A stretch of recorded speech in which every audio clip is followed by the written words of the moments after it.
ఈ ఎర్ర బుక్ చూస్తుంటే అందరూ భయపడుతున్నారు. అందుకే గుర్తుగా తెచ్చాం. మళ్ళీ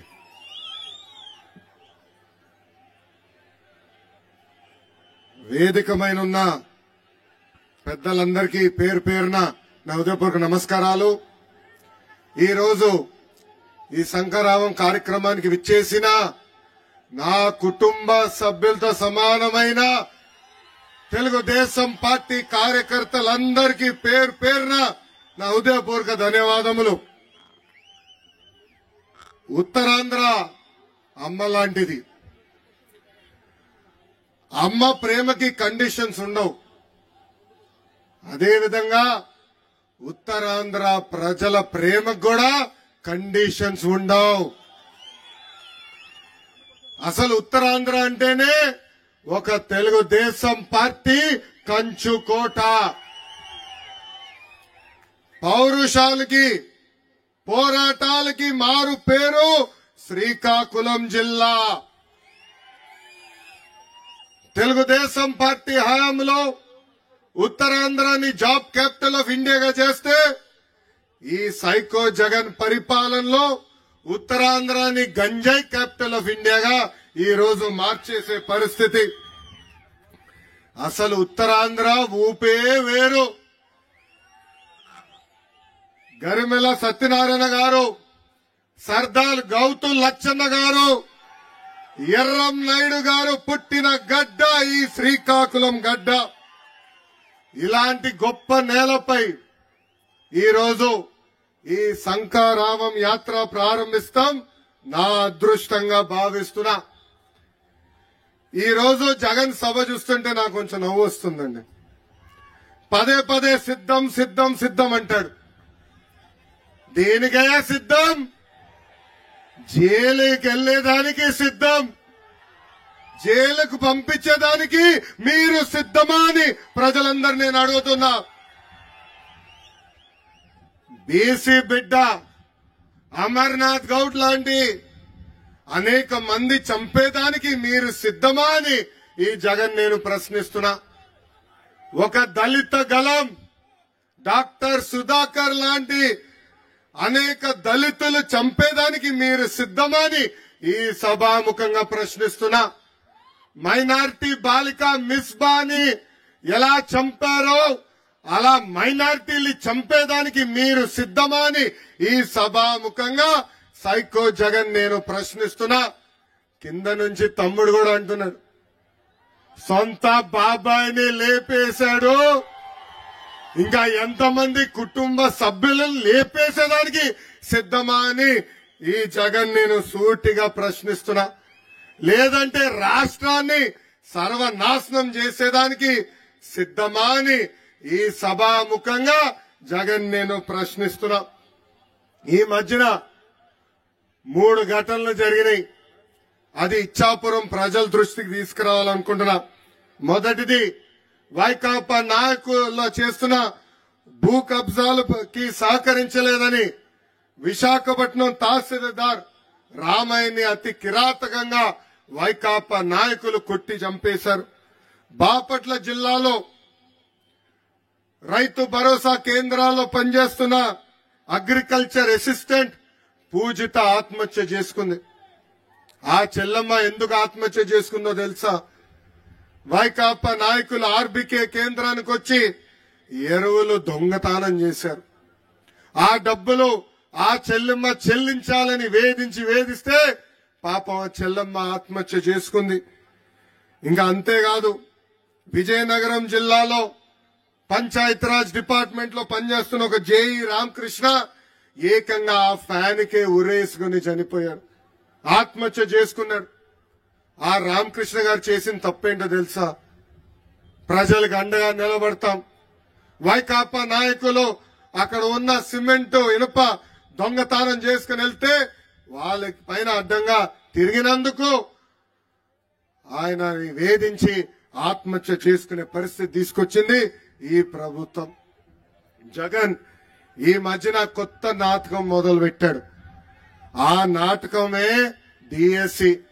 4 సంవత్సరాలు 10 నెలలు ఒక్క డిఎస్సి ఇవ్వలా. డిఎస్సి అన్న పదం ఆయన నోరు నుంచి రాలా. అందుకే మోసానికి, దగాకి, కుట్రకి ప్యాంటు షర్ట్ వేస్తే అచ్చు జగన్ లాగా ఉంటుంది. ఎన్నికల ముందల ఏం చెప్పాడు ఈ జగన్? 23,000 డిఎస్సి పోస్టులు ఇస్తామని ఆనాడు హామీ ఇచ్చాడు. అధికారంలోకి వచ్చిన తర్వాత కేవలం 18,000 పోస్టులు ఉన్నాయన్నాడు. దాని తర్వాత 117 జియో తీసుకొచ్చి ఏకంగా స్కూల్ రేషనలైజేషన్ పేరుతో టీచర్ పోస్టులు తగ్గించిన వ్యక్తి ఈ జగన్. ఇప్పుడు కరెక్ట్ గా ఎన్నికలు వస్తున్నాయి, యువతలో యువగలం మొదలైంది. అందుకే ఇప్పుడు నామాత్రంగా 6,000 పోస్టులు ఇస్తానని ముందరకెళ్తున్నాడు. ప్రజలందరూ ఆలోచించాలా. అన్న విశ్వవిఖ్యాత నట సార్వభౌమ స్వర్గీయ శ్రీ నందమూరి తారక రామారావు గారు కానివ్వండి, చంద్రబాబు నాయుడు గారు కానివ్వండి, ఇద్దరు కలిసి 1,70,000 టీచర్ పోస్టులు భర్తీ చేశారు. ఈ సభాముఖంగా నిరుద్యోగ యువకులకు హామీ ఇస్తున్నా, వచ్చేది మన ప్రభుత్వమే. ప్రతి సంవత్సరం డిఎస్సి మేము ఏర్పాటు చేస్తాం.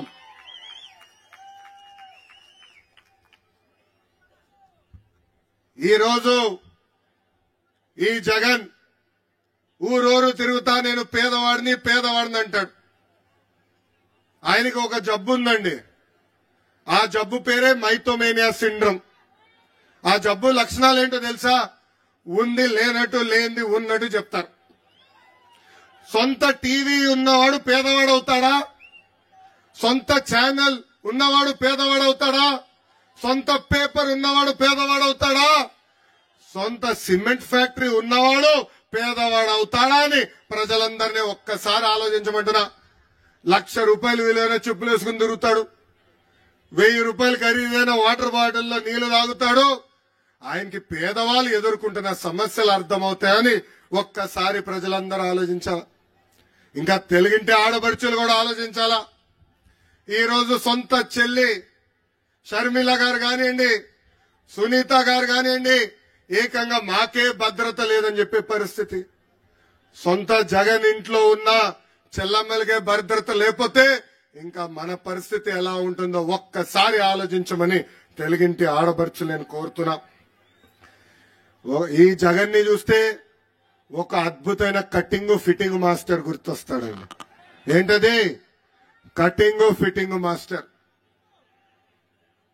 జగన్ బటన్ నొక్కుతాడంటాడు, కానీ మనకు కంపడేది బులుగు బట్టనే. బల్ల కింద ఒక ఎర్ర బటన్ ఉంది, అది మనకు కంపడదు తల్లి. ఆ బులుగు బటన్ నొక్కుతాడు తల్లి, అకౌంట్ లో 10 రూపాయలు పడుతుంది తల్లి. కానీ అదే క్షణంలో బల్ల కింద ఉన్న ఎర్ర బటన్ నొక్కుతాడు, అకౌంట్ నుంచి 100 రూపాయలు ఉష్ అని పోతుంది. ఎలా పోతుందో చెప్పాలి కదా. కరెంటు ఛార్జీలు 9 సార్లు పెంచి బాధుడే బాధుడు, ఆర్టీసీ ఛార్జీలు 3 సార్లు పెంచి బాధుడే బాధుడు, ఇంటి పన్ను, చెత్త పన్ను, నిత్యావసర సరుకులు పెంచి బాధుడే బాధుడు. ఇప్పుడు ఏకంగా భూమ్ ధరలు కూడా పెంచి బాధుడే బాధుడు. ఇంకా కటింగ్ మాస్టర్ అన్నాను కదా, అన్న క్యాంటీన్ కట్, పెళ్లి కానుక కట్, పండగ కానుక కట్, చంద్రన్న బీమా cut, best available school cut, 6 లక్షల వృద్ధులకి పెన్షన్ కట్, డ్రిప్ ఇరిగేషన్ కూడా కట్. ఇట్లా భారతదేశ చరిత్రలోనే 100 సంక్షేమ కార్యక్రమాలు కట్ చేసిన ఏకైక ముఖ్యమంత్రి ఈ జగన్.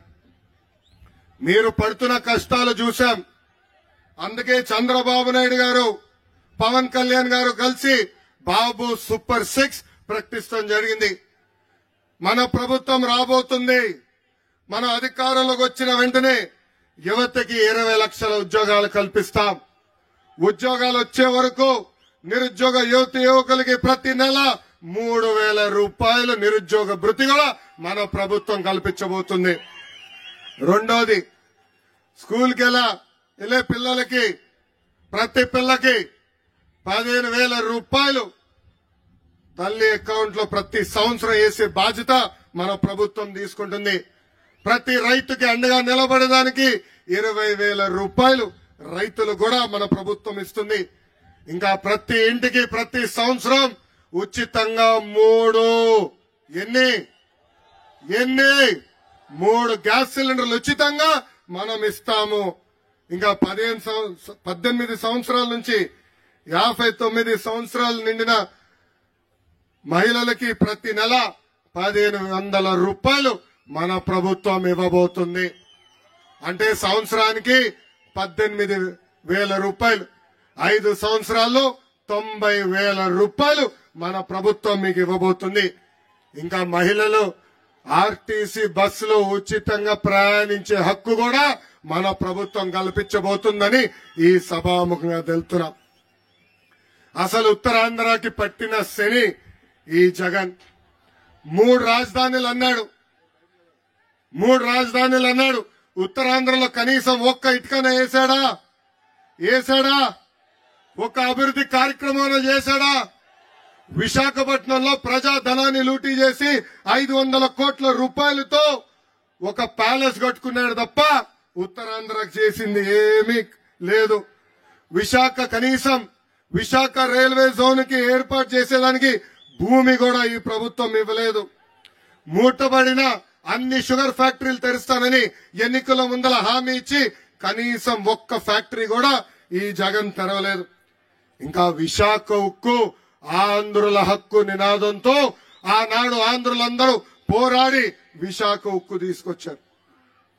ఇప్పుడు ఏకంగా ఆ విశాఖ ఉక్కుకున్న భూముల్ని కాజేసేదానికి ప్రయత్నిస్తుంది ఈ ప్రభుత్వం. ఇంకా శ్రీకాకుళం జిల్లాకి జగన్ పాదయాత్రలో ప్రత్యేకంగా 60 హామీలు ఇచ్చాడు. దాంట్లో ప్రధానంగా మనం చూస్తే పెండింగ్ ప్రాజెక్టులన్నీ పూర్తి చేస్తానని హామీ ఇచ్చాడు. పూర్తి చేశాడా అని ప్రజలందరిని అడుగుతున్నా. Vamsadhara Thotapalli right left canals Nagavali కరకట్టు పనులు పూర్తి చేస్తానని హామీ ఇచ్చాడు. పనులు కనీసం ప్రారంభించాడా అని ప్రజలందరినీ ఆలోచించమంటున్నా. మా చేనేత సోదరులకు ఉన్న బకాయిలు కూడా తీరుస్తానని హామీ ఇచ్చి ఈ రోజు మాట తప్పాడు, మడమ తిప్పాడు ఈ జగన్. అసలు ఉత్తరాంధ్రాని అభివృద్ధి చేసింది తెలుగుదేశం పార్టీ. ఆనాడు వంశధార నాగావళి నదుల్ని అనుసంధానం చేసింది తెలుగుదేశం పార్టీ. ఇప్పటికి పెద్దలు చెప్పినట్లు రోడ్లు, బ్రిడ్జ్లు, తాగునీటి ప్రాజెక్టులు, ఆసుపత్రులు, ఉద్దానం కిడ్నీ పేషెంట్లకి డయాలసిస్ కేంద్రాలు. అంతెందుకు నేను మంత్రిగా ఉన్నప్పుడు ఆనాడు ఎన్టీఆర్ సుజలా ద్వారా మినరల్ వాటర్ ప్లాంట్ ప్రతి గ్రామాన్ని కూడా అందజేసిన పార్టీ తెలుగుదేశం పార్టీ. ఆనాడు హుదూ తుఫాన్ వచ్చిన, తిట్లీ తుఫాన్ వచ్చిన ఆ తుఫానికి భయపడకుండా మంత్రుల కన్నా మన ప్రాంతానికి అడుగుపెట్టిన వ్యక్తి మన నాయకుడు చంద్రబాబు నాయుడు గారు. ఆనాడు నేను మంత్రిగా పనిచేశా. మండలానికి ఒక మంత్రిని వేశారు. ప్రజల సమస్య ఉండకూడదు, ఎంత ఖర్చు అయినా పడలేదు, ప్రజల్ని ఆదుకోవాలని ఆనాడు హుకుం కూడా జారీ చేసిన వ్యక్తి మన నాయకుడు చంద్రబాబు నాయుడు గారు. ఇంకా మన ఇచ్చాపురం అంటే నాకు ఒకే ఒక పదం వస్తుంది, తెలుగుదేశం పార్టీ అడ్డా. మన పార్టీ ఆవిర్భావం నుంచి కేవలం ఒకే ఒకసారి ఇచ్చాపురం నియోజకవర్గం మనం ఓడిపోయాం. 2014 నుంచి 2019 మధ్యన దాదాపు 1,500 కోట్ల రూపాయలు ఖర్చు పెట్టి పెద్ద ఎత్తున మన నియోజకవర్గాన్ని మనం అభివృద్ధి చేసుకున్నాం. అనేక ప్రాజెక్టులు తీసుకొచ్చాం, ఆసుపత్రులు తీసుకొచ్చాం, అభివృద్ధి కార్యక్రమాలు చేశాం. కానీ మిమ్మల్ని అందరూ ఒకటి అడుగుతున్నా, గత 5 సంవత్సరాలుగా వైకాపా ప్రభుత్వం ఇచ్చాపురం చేసిందేంటి, పీకింది ఏంటని. ఆనాడు జగన్ పాదయాత్ర చేస్తూ ఇచ్చాపురానికి అనేక హామీలు ఇచ్చారు. ఏకంగా కోకోనట్ పార్క్ ఏర్పాటు చేస్తా అన్నాడు, చేశాడా అని ప్రజలందరిని అడుగుతున్నా. బిల్లబట్టి ప్రాజెక్ట్ మోడర్నైజేషన్ వర్కులు చేస్తా అన్నాడు, చేశాడా అని ప్రజలు అడుగుతున్నా. మహేంద్ర తనయ బహుదు నదులకి సంబంధించిన ఛానల్ వర్కులు కూడా రిపేర్ చేస్తానన్నాడు, చేశాడా అని ప్రజలందరినీ ఒక్కసారి ఆలోచించమంటున్నా. 2 నెలలు ఓపిక పట్టండి, మళ్ళీ మన తెలుగుదేశం ప్రభుత్వం వస్తుంది. మన ప్రభుత్వం అధికారంలోకి వచ్చిన వెంటనే పెద్దలు కోరినట్టు వంశధార బహుద నదుల్ని అనుసంధానం చేస్తాం, సాగు నీరు అందించే బాధ్యత మేము తీసుకుంటాం. పెండింగ్ లో ఉన్న అన్ని ఇరిగేషన్ ప్రాజెక్టులు యుద్ధ ప్రాతిపదికంగా పూర్తి చేస్తాం. ఇంకా జీడిపిక్క రైతులు ఎదుర్కొంటున్న సమస్యలను నేను నేరుగా తెలుసుకున్నా. జీడిపప్పు పరిశ్రమ కూడా సంక్షోభంలో ఉంది. జీడిపిక్క రైతులకి గిట్టుబాటు ధర అందించే బాధ్యత తీసుకుంటాం. ఫ్యాక్టరీలను కూడా ఆదుకునే బాధ్యత మేము తీసుకుంటామని ఈ సభాముఖంగా హామీ ఇస్తున్నాం. ఇంకా కొబ్బరి రైతులు కార్మికులను కూడా ఆదుకుంటాం. ఇంకా మత్స్యకారులు ఎదుర్కొంటున్న సమస్యలు కూడా తెలుసుకున్నా. తెలుగుదేశం ప్రభుత్వ అధికారంలో ఉన్నప్పుడు సబ్సిడీ ద్వారా వలలు ఇచ్చాం, బోట్లు అందజేశాం, ఐస్ బాక్స్ కూడా ఇచ్చాం. ఆనాడు వేత నిషేధ సమయంలో కూడా పెన్షన్ ఇచ్చిన ప్రభుత్వం తెలుగుదేశం ప్రభుత్వం. 2 నెలలు ఓపిక పట్టండి, ఆపేసిన సంక్షేమ కార్యక్రమాలు తిరిగి మీకు అందజేసే బాధ్యత కూడా మేము తీసుకుంటామని ఈ సభాముఖంగా మత్స్యకారులు కూడా నేను హామీ ఇస్తున్నాం. తెలుగుదేశం పార్టీ బలం తెలుగుదేశం పార్టీ కార్యకర్తలు. ఎంతో మంది నాయకుల్ని, కార్యకర్తల్ని, మంత్రుల్ని ఉప ముఖ్యమంత్రి చేసిన ఘనత ఒక తెలుగుదేశం పార్టీకి దక్కుతుంది. అన్న ఎన్టీఆర్ ఏ ముహూర్తంలో తెలుగుదేశం పార్టీ ప్రారంభించారో నాకు తెలియదు కానీ ఆ పసుపు జెండా చూస్తేనే మనకు ఒక నూతన ఉత్సాహం. దేశంలోనే కార్యకర్తల పార్టీ అంటే ప్రజలకు గుర్తొచ్చే మొదటి పార్టీ తెలుగుదేశం పార్టీ. మీ రుణం తీర్చుకునే దానికి 2014లో ఏ పార్టీ చేయని విధంగా కార్యకర్తల కోసం కార్యకర్తల సంక్షేమ విభాగం ఏర్పాటు చేశాం. భారతదేశ చరిత్రలోనే తెలుగుదేశం పార్టీ మొదటి పార్టీ. కార్యకర్తలకు ఆనాడు ఇన్సూరెన్స్ ప్రోగ్రాం ఇచ్చి ప్రమాదంలో ఎవరైనా చనిపోతే వాళ్ళకి 2 లక్షల బీమా అందజేశాం. ఇప్పటికీ దాదాపు 100 కోట్ల రూపాయలు తెలుగుదేశం పార్టీ కార్యకర్తల కుటుంబానికి అందిస్తాం జరిగింది. అంతేకాదు కార్యకర్తలు చనిపోతే ఆ పిల్లల్ని కూడా వాళ్ళ పిల్లల్ని కూడా చదివించిన పార్టీ తెలుగుదేశం పార్టీ. గత 4 సంవత్సరాలు 10 నెలలుగా మన పైన అనేక కేసులు పెట్టారు, అన్ని రకాలుగా వేధించారు. నా పైన కూడా 22 కేసులు పెట్టారు. అటెంప్ట్ మర్డర్ కేసు పెట్టారు, ఎస్సీ ఎస్టీ కేసు పెట్టారు. కానీ ప్రభుత్వాన్ని ఒకటే చెప్పా, నేను తగ్గేదే లేదు. మన నాయకుడు చంద్రబాబు నాయుడు గారి పైన దొంగ కేసు పెట్టి 53 రోజులు జైల్లో పెడితే బాబు గారు బయటికి వచ్చి ఒకటే చెప్పారు, నువ్వేం చేస్తావో చేసుకో, అసలు భయం మా బయటలోనే లేదు. నేను ఇక్కడున్న కార్యకర్తలు ఒకటే చెప్తున్నా, ఏ అధికారులైతే చట్టాన్ని ఉల్లంఘించి మన ఇబ్బంది పెట్టారో, ఏ వైకాపా కార్యకర్తలైతే చట్టాన్ని ఉల్లంఘించి మన ఇబ్బంది పెట్టారో వాళ్ళందరి పేర్లు ఎర్ర బుక్ లో నేను రాసుకున్నాను. వాళ్ళు రేపు వేరే దగ్గరికి వెళ్లి రికమెండేషన్ ద్వారా వచ్చి పోస్టింగ్ ట్రై చేస్తే ముందల ఈ పుస్తకం తెరిచి వాళ్ళ పేరు ఉందా లేదా నేను చూస్తా. అంతేకాదు మనం అధికారంలోకి వచ్చిన వెంటనే జ్యుడిషియల్ ఎంక్వైరీ చేస్తాం. ఏ అధికారులైతే చట్టాన్ని ఉల్లంఘించి పసుపు సైన్యాన్ని ఇబ్బంది పెట్టారో వాళ్ళని సర్వీస్ నుంచి డిస్మిస్ చేపించి జైలుకు కూడా పంపించే బాధ్యత నేను తీసుకుంటాను. ఎస్, అన్న ఎన్టీఆర్ మన దేవుడు, చంద్రబాబు నాయుడు గారు మన రాముడు. కానీ వైకాపా నాయకులకి ఈ లోకేష్ మూర్ఖుడు. వడ్డీతో సహా ప్రతిదీ చెల్లిస్తానని ఈ సభాముఖంగా కార్యకర్తలకి నేను హామీ ఇస్తున్నా. ఈరోజు ఈ శంఖారావం కార్యక్రమం ద్వారా మనం మళ్ళీ ప్రతి గడప తొక్కాలి. బాబు సూపర్ 6 కార్యక్రమం ఏదైతే హామీలు ఇచ్చామో ఆ హామీలన్నీ ప్రతి ఇంటికి తీసుకెళ్లాల్సిన బాధ్యత మనందరి పైన ఉంది. బాధుడు కానివ్వండి, ఇదే మీ కర్మ మన రాష్ట్రం కార్యక్రమం కానివ్వండి, బాబు షూరిటీ భవిష్యత్తు గ్యారెంటీ కానివ్వండి, ఇప్పుడు బాబు సూపర్ 6 కార్యక్రమం ఎవరు బాగా చేశారో నాకు డైరెక్ట్ గా నా కంప్యూటర్ లోనే ఉంటుంది. రేపు నామినేటెడ్ పోస్టులు కానీ కీలకమైన పదవులు కానివ్వండి, ఎవడు రికమెండేషన్ అవసరం లేదు, మీ పనితీరుతోనే పదవులు ఇచ్చే బాధ్యత నేను తీసుకుంటానని ఈ సభాముఖంగా కార్యకర్తలందరికీ నేను హామీ ఇస్తున్నా. ఈరోజు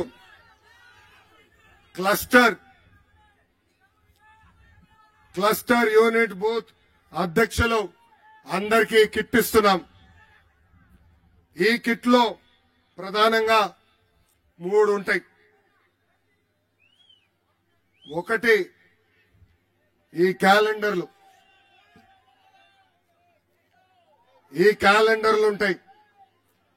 ఈ క్యాలెండర్లో ఉమ్మడి మేనిఫెస్టో పవన్ కళ్యాణ్ గారు బాబు గారు కూర్చుని ఇచ్చిన హామీలు దీంట్లో ఉన్నాయి. ఇది ప్రతి ఇంటికి చేర్చాల్సిన బాధ్యత ఇక్కడ ఉన్న క్లస్టర్ యూనిట్ బూత్ అదేవిధంగా కేఎస్ఎస్ పైన ఉంది. ఈ క్యాలెండర్ ప్రతి ఇంటికి తీసుకెళ్లాల్సిన బాధ్యత మీ పైన ఉంది. ఒక్కొక్క బాక్స్ లో అంటే కట్టేసాం 25 క్యాలెండర్లు ఉంటాయి. ఇట్లా ప్రతి బూత్ కిట్ లో 10 ఇస్తాం. సో ప్రతి గడపకి మనం అనుకున్న బాబు సూపర్ 6 తీసుకెళ్లాల్సిన బాధ్యత మీ పైన ఉంది. ఇంతేకాకుండా కిట్ లో నేను వేసుకున్నట్టు సైకిల్ కూడా ఇస్తున్నాం. మీరు మీ చొక్కమైన సైకిల్ వేసుకుని ప్రతి గడపకి వెళ్లాలని ఈ సభాముఖం కోరుతున్నాను. ఇంకా మీరు కూడా మర్చిపోకుండా బాబు సూపర్ 6 హామీలని కూడా ఒక చిన్న నోట్గా ఇస్తున్నాం. అది కూడా మీరు జోబులో పెట్టుకుని ప్రతి గడప తొక్కాలి. ఈ కిట్ లో క్యాప్ కూడా మన పసుపు క్యాప్ కూడా ప్రతి కార్యకర్తకి ఇస్తున్నాము. సో ఈ కార్యక్రమం ఇంక ఎన్నికల ముందల చివరి కార్యక్రమం. ఇది చాలా కీలకమైన కార్యక్రమం. అందుకే ఈ కిట్టు మీరు ఇంటికి తీసుకెళ్లి బాబు సూపర్ 6 ప్రతి గడపకి తీసుకెళ్లాలని ఈ సభాముఖంగా నేను మిమ్మల్ని అందరినీ కోరుతున్నా. ఈ రోజు రాష్ట్ర పరిస్థితులు ఎలా ఉన్నాయో మీ అందరు చూస్తున్నారు. ఆనాడు చంద్రబాబు నాయుడు గారిని అరెస్ట్ చేస్తే రాష్ట్రానికి వచ్చేదానికి ప్రయత్నించిన పవన్ కళ్యాణ్ గారిని కూడా ఏకంగా బార్డర్లో ఆపే పరిస్థితి. ప్రత్యేక విమానంలో రావాలంటే విమానం కూడా పర్మిషన్ ఇవ్వని పరిస్థితి. ఆ రోజు మన కష్టకాలాల్లో ఉంటే నాకు అన్నగా నిలబడిన వ్యక్తి పవన్ కళ్యాణ్ గారు. ఆనాడు బాబు గారిని చూసిన వెంటనే లేదు కలిసికట్టుగా పోరాడదాం, ఒకే ఒక లక్ష్యంతో ఈ ప్రభుత్వాన్ని దించే లక్ష్యంతో కలిసికట్టుగా పోరాడదామని ఆనాడు ముందుకొచ్చిన వ్యక్తి పవన్ అన్న. పెద్దలన్నట్టు ఈ వైకాపాలో పేటీఎం బ్యాచ్ ఉందండి. 5 రూపాయలు వాళ్ళకి కొడితే పోస్ట్ పెడతారు. కావాలని మన మధ్యలో చిచ్చు పెట్టడానికి ప్రయత్నిస్తున్నారు. మీరు ఎవరు అధైర్యపడదు, జాగ్రత్తగా ఉండండి. ఆ దొంగ పోస్టులు ఎవరైనా పెడితే మీరు ఎట్టి పరిస్థితుల్లో దానిపైన స్పందించదండి. 2 పార్టీలు ఒకటే లక్ష్యం, ఒకే ఒక లక్ష్యంతో పనిచేస్తున్నాం. అది బాయ్ బాయ్ జగన్ లక్ష్యం. ఆంధ్ర రాష్ట్రానికి క్యాన్సర్ లాగా తినేస్తున్న జగన్ ప్రభుత్వాన్ని తరిమి తరిమి కొట్టే లక్ష్యం. అందుకే కలిసికట్టుగా పనిచేద్దాం. ఆ సైకో జగన్ ని శాశ్వతంగా తాడేపల్లి కొంపలో పెట్టి లాకేసే బాధ్యత తీసుకుందామని ఈ సభాముఖంగా కోరుకుంటూ, పెద్దలన్నట్టు సైకో పోవాలి, ఇంపడట్లా సైకో పోవాలి.